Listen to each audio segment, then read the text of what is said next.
بعد همون جنگ جدالاشون اوچش نامد دادم نموند. دلشده نیم سالی آخر با 2 کودک از شوهرش جدا زندگی میکند. او میگوید 8 سال از اقربای شوهر خشونت روانی دیده به خانه والدین کوچید.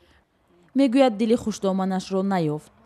هر روز همین جنگ جنجال از روی فرزند کمک مثال کسل میشد. خیلی فرزند از کودک میده است کسل میشد سر میکردند رو خونی و چت نبیو شین همونجا در ما همین شوی همین بچه ما هم تو بخشیدیم رو میگفتن همین دو گب یک کپشون همین بود که رو شوهرم میدونست همش رو من بابا میگفتم میدون شوهرم اونقدر قطعی من مناقشه نمیکرد میگفت که خیلی صبر کن طاقت کن چیکار کنم یک فرزندم چیکار کنم یک فرزندم.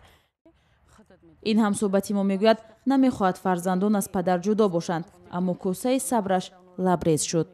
کار در جای آمد که جنگ و جنجال کردم و یا برام رفت دولین ما در وای شد فشاری خونم بلند شد مادرم اومد من باید که برنیسه میرفتم در این مورد 8 ماه من حامله دار بودم من از سرک خوشمنم گفت که رو خونیم. بر پایه یک پژوهش سازمان اینترنشنال آلرت 36% کلین ها از سوی اقربای شوهر خشونت میبینند. نیستیم که وضعیت اونقدر گویم که یعنی همه میدونن در تاجیکستان پوشیده نیست که مسئله زوروری نسبت زنان یا مسئله خشونت خانوادگی یکی از مسئله های گویم که اساسی که به برابری گویم که گندری در تاجیکستان گویم که صادر میشه. بعضی نمودها را برای حقارت یا که یگون گپ قبیح زدن یا یگون مثلا با قهر و غضب مثلا داد زدن این هم زوروری است. مردم این تو درک نمیکنند که این هم زوروری است. کارشناسان این سازمان میگویند مشکل اصلی زنان جوان صبر در برابر زوروری است. برخی از آنها نیز خشونت را چون یک فرهنگی جایز قبول کردند. حیرت آور آن است که بسیار زنها مثلا فکر میکنند که این باید چنین باشه. مادامی که تو فرض کردیم برای مثال اگر خوراک نپختی یا خوراکی بی‌مزه پختی شوهرت حق داره که تو رو رفت و کوب کند. یعنی تو همین درجه درک مردم در مسئله زوروری نسبت زنان این ما رو به تعجب آورد. یک پرسش سری راهی هم در خیابان‌های دوشنبه نشان داد که اکثر ساکنان بر این نظرند که باید کلین‌ها پرطاقت و مهمتر از همه فرمانبرداری خوشدامن‌ها باشند. باید که کلین‌ها هم صبر کنند. حیات به درآمدن می صبر کنند، قناعت کنند.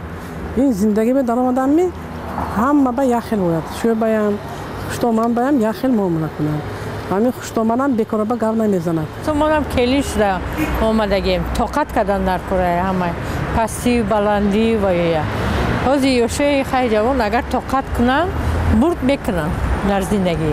دخترای هستن مثل که همو مثل که اطاعت نمیکنند چی نمیکنند صبر.